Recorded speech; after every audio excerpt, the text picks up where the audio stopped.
What's going on, everybody? You are watching Vikings Now by Chat Sports. My name is Patrick Siepman, and we got some major news to discuss today, as it is not Joe Flacco starting for the Cleveland Browns.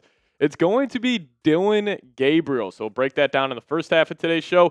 Then on the second half, I do want to talk about three major issues that this Vikings team has, but how they can also overcome them and just play like a better football team for the rest of the season. But before we dive into it, if you guys could hit that subscribe button today. We're taking on the Browns Report channel here at Chat Sports in our Week 5 sub battle.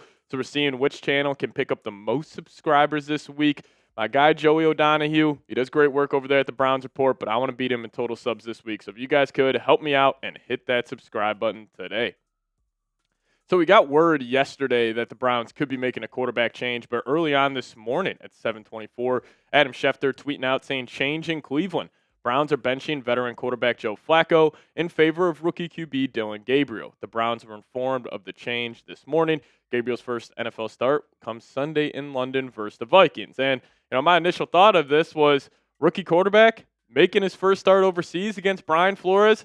I am all the way in on this. This is a huge advantage for the Minnesota Vikings. Obviously, Joe Flacco has been terrible to start this season, but still, what a tough test for Dillon Gabriel. Going across the pond, taking on the Vikings in London, facing Brian Flores. Flores should throw the kitchen sink at the guy, give him coverages he has never seen in his life. So on paper, this is a huge advantage for this Vikings defense. But also it starts with the Vikings defensively with stopping the run. That needs to happen this weekend, because if the Browns are going to find any success offensively, it will be through the run game. It won't be Dillon Gabriel taking the top off the defense. Now, why I am a little concerned with the Vikings stopping the run this weekend, I saw this stat tweeted out by Alec Lewis. Doesn't even seem real, but it is. The Vikings rush defense success rate with Andrew Van Ginkel on the field is first in the National Football League. The best run defense in the league when Van Ginkel is out there. But when he's not, 31st. I obviously knew Van Ginkel was very important to just this overall scheme and what Flores likes to do. I didn't know he was this important, though, where the Vikings have the best run defense with him on the field compared to with him off the field. They're 31st. And obviously this weekend, I am 99% sure Van Ginkel won't be out there still dealing with that neck injury. So the Vikings, you got your hands full with this guy. Quinshon Judkins, this guy's an absolute stud.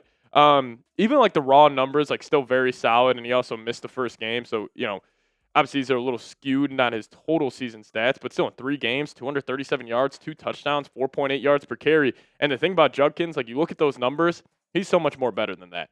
You go look at the tape, you look at the way this guy's running, he is one of the better running backs in the National Football League. This guy is an absolute stud. And the Vikings have been gashed in the run over the last couple of weeks. Like the Steelers last week, they ran all over you. 131 yards from a Steelers offense that was averaging less than 65 yards per game on the ground coming into that game, but they ran all over you. 131 yards, 4.5 yards per carry.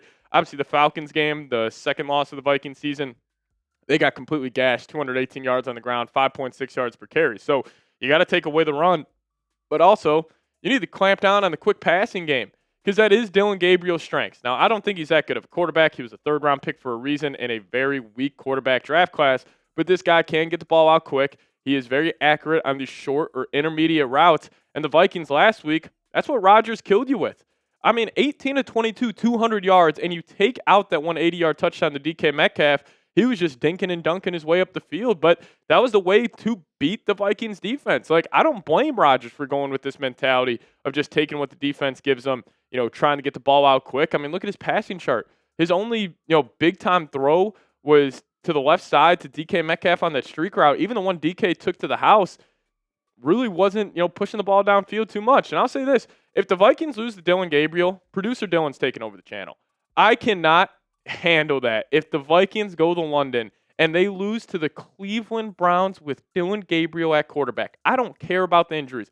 I don't care about anything else going on with this team. If you lose to the Cleveland Browns with a third-round rookie starting at quarterback, you're not going to see my face anymore. You're going to see producer Dillon, because I'll be done. Obviously a little joking, but I'm serious. I would be absolutely furious with this team if they drop this game. So I'll ask you guys, get your score predictions down below in the comment section. Vikings versus Browns. I think it's going to be a slugfest. I'm pretty sure it's the lowest over-under of the season. It's set at 35.5 right now, which is absolutely ridiculous.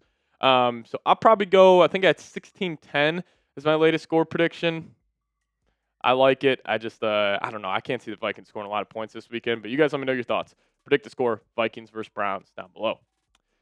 Coming up next here on the program, I do want to talk about 3 major issues for the Vikings. Got a lot of telling stats around those issues, so stay tuned for that. But before we do so, today's episode is brought to you guys by PrizePicks. Now, you and I make decisions every day, but on PrizePicks, being right can get you paid. Don't miss any of the excitement this football season on PrizePicks, where it's good to be right. And if you guys download the PrizePicks app today, plug in promo code CLNS. We'll hook you guys up with $50 in lineups after you play your first $5 lineup. Now, something new on PrizePicks is they are the only app that offers stacks, meaning you can pick the same player up to 3 times in the same lineup. You guys want to take Josh Allen's passing yards, rush yards, and touchdowns. Now you can pick all of them in the same lineup only on PrizePicks. And they also have another cool feature that they just added where you can follow other PrizePicks players directly on the app, copy their lineups in one click, whether it's a friend, a celebrity partner, or just someone whose picks you like. Hit that follow button and check out every lineup they create in the new feed tab on PrizePicks. So download the PrizePicks app today, plug in promo code CLNS, get $50 in lineups after you play your first $5 lineup. That's code CLNS to get $50 in lineups after you play your first $5 lineup. But shout out to PrizePicks for sponsoring today's show. PrizePicks, it's good to be right. All right, let's talk about 3 major issues for this Vikings team. As obviously a 2-2 start, the world's not ending, but there are a lot of problems on this roster. And I think number one, honestly, by far, it's got to be the penalties. The Vikings have just been a sloppy football team. It's not just like, you just committing a lot of penalties. It's a type of penalties the Vikings are committing where it almost makes me think like this isn't a well-coached team. And right now, the Vikings, most penalties per game in the NFL, they're actually second in the league, averaging 9.3 penalties per game. That's absolutely ridiculous. That is a terrible stat for Kevin O'Connell and this coaching staff. Jags somehow number 1 in the league, and they're 3-1. But you still got the Giants up there. Packers also a sloppy football team to start. But, in total, the Vikings have committed 37 penalties this year.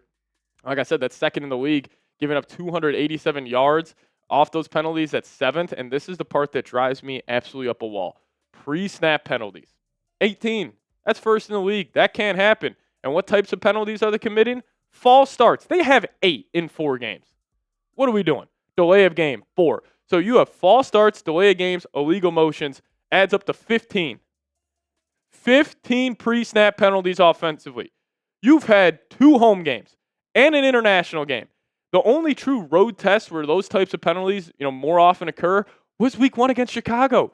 But the last 3 weeks, that's what you're doing? That's a complete joke. 12 men on the field. That should never happen. And the Vikings aren't good enough right now to have this penalty issue. This is a massive problem with this football team because also penalties, it's almost like a momentum thing in the NFL where it's like you're getting a couple, then you're getting penalized on everything. Obviously, the offensive line not holding up, but the pre-snap penalties, that's the part where it's nothing about, truly on the field. It's about preparation.